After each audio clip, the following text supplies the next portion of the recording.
اب جنہوں نے حسین ابن علی کو یا اہل بیت کو قتل کیا تو لوگ کہتے ہیں جی کلمہ گوئی تھے نا، جی مسلمان ہی تھے نا، ایک نہ ایک دن جنت میں ہو سکتا ہے اللہ چاہے تو معاف بھی کر دے. تو سر اس کے ساتھ یہ بھی بولا کریں کہ اللہ چاہے تو معاف نہ بھی کرے، کیونکہ ابو داؤد کی حدیث ہے یا قتل نہ حق مومن کا معاف نہیں ہوگا یا شرک معاف نہیں ہوگا. تو دونوں چانسز ہیں. اور یہ اتنا کریٹیکل ایشو ہے کہ جامعہ ترمذی میں حدیث ہے کہ اللہ تعالیٰ کے نزدیک ایک مومن کا قتل اس سے بڑا جرم ہے کہ کوئی شخص پوری دنیا کو تباہ و برباد کر دے. اور اس کو سپورٹنگ ایک روایت ہے ترمذی میں ہی، وہ اصول محدثین پر کمزور ہے لیکن اسے سپورٹنگ اور حدیثیں بھی ہیں کہ اگر زمین و آسمان کی ساری مخلوقات مل کر کسی ایک مومن کو قتل کر دیں تو اللہ اس چیز کی پرواہ نہیں کرے گا کہ یہ ساری مخلوقات جہنم میں جا رہی ہیں. اللہ زمین و آسمان کی ساری مخلوقات کو جہنم میں پھینک دے گا ایک مومن کے قتل کے بدلے. یہ روایت کمزور ہے لیکن اسے سپورٹنگ وہ حدیث ہے جو الموطا امام مالک میں بھی ہے، صحیح بخاری میں بھی، کہ ایک قتل کا مقدمہ حضرت عمر کے پاس آیا تو آپ نے فرمایا کہ اگر اس قتل میں یہ پورا علاقہ کے سارے لوگ بھی شریک ہوتے میں سب کو قتل کروا دیتا ایک مومن کے قتل کے بدلے میں. تو یہ حدیث ٹھیک ہے. بعض اوقات حدیث کی سند کمزور ہوتی ہے، متن اس کا درست ہوتا ہے. اس کو سپورٹنگ وہ حدیث بھی ہے جو جامعہ ترمذی میں بھی ہے، سنن ابن ماجہ میں بھی موقوفاً روایت اس کی ذرا مضبوط ہے کہ عبداللہ بن عمر بن عاص خانہ کعبہ کی طرف دیکھ کے کہتے ہیں کہ تیری خوشبو بڑی اچھی ہے لیکن ایک مومن کی حرمت اللہ کے نزدیک تجھ سے بھی بڑھ کر ہے. جی جامعہ ترمذی میں حدیث ہے کہ سنن ابی داؤد میں بھی ہے، سنن ابن ماجہ نسائی میں بھی ہے کہ قیامت والے دن مقتول اپنے قاتل کو پیشانی کے بالوں سے پکڑ کر اس حال میں کہ اس کی اپنی رگوں سے خون بہ رہا ہوگا، وہ اپنے قاتل کو پیشانی کے بالوں سے گھسیٹتا ہوا اللہ کے عرش کے قریب پہنچ جائے گا. یعنی وہ اور کہے گا کہ اے اللہ مجھے آج انصاف دلا کہ اس نے مجھے کیوں قتل کیا.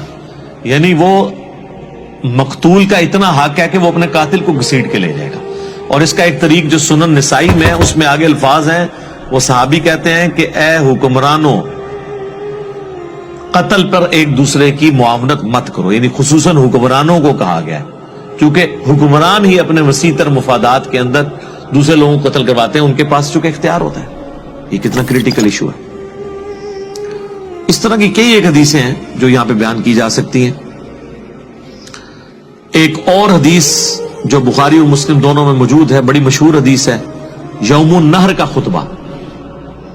نبی صلی اللہ علیہ وآلہ وسلم نے 10 ذوالحجہ 10 ہجری یعنی آخری حج جو 9 ذوالحجہ کو ہوا اس سے اگلے دن منا میں قربانی والے دن آپ نے خطبہ دیا. بڑا لمبا خطبہ ہے، اس میں الفاظ ہیں تمہاری جان، تمہاری مال، عزت، آبرو ایک مومن کی دوسرے کے لیے ویسے ہی حرام ہے، حرمت والی ہے جس طرح کا آج کا یہ دن یوم النحر کا دن، یہ مہینہ ذوالحجہ کا اور یہ شہر مکہ، جس طرح ان تینوں چیزوں کی حرمت ہے اللہ کے نزدیک، اسی طریقے سے ایک مومن کی حرمت دوسرے کے اوپر اس حوالے سے ہے کہ وہ اس کی جان، مال، عزت، آبرو کے ساتھ کھلواڑ نہیں کر سکتا. کتنا کریٹیکل ایشو ہے.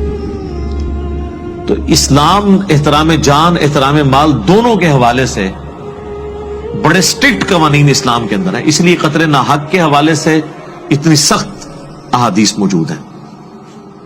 ایک اور حدیث بڑی مشہور ہے جو میں نے کئی ایک لیکچرز میں بیان کی، بخاری اور مسلم دونوں میں ہے کہ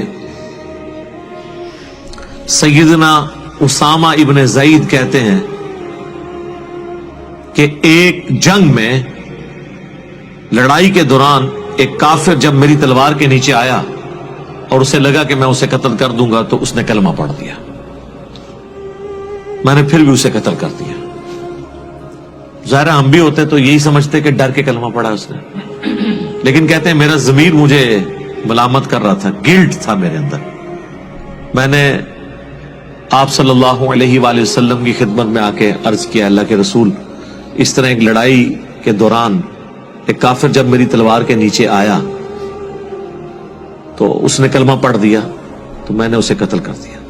آپ نے فرمایا جب وہ کلمہ پڑھ رہا تھا پھر بھی تو نے اسے قتل کر دیا. انہوں نے عرض کیا رسول اللہ وہ ڈر کے کلمہ پڑھ رہا تھا. آپ نے فرمایا تو نے اس کا دل چیر لیا تھا.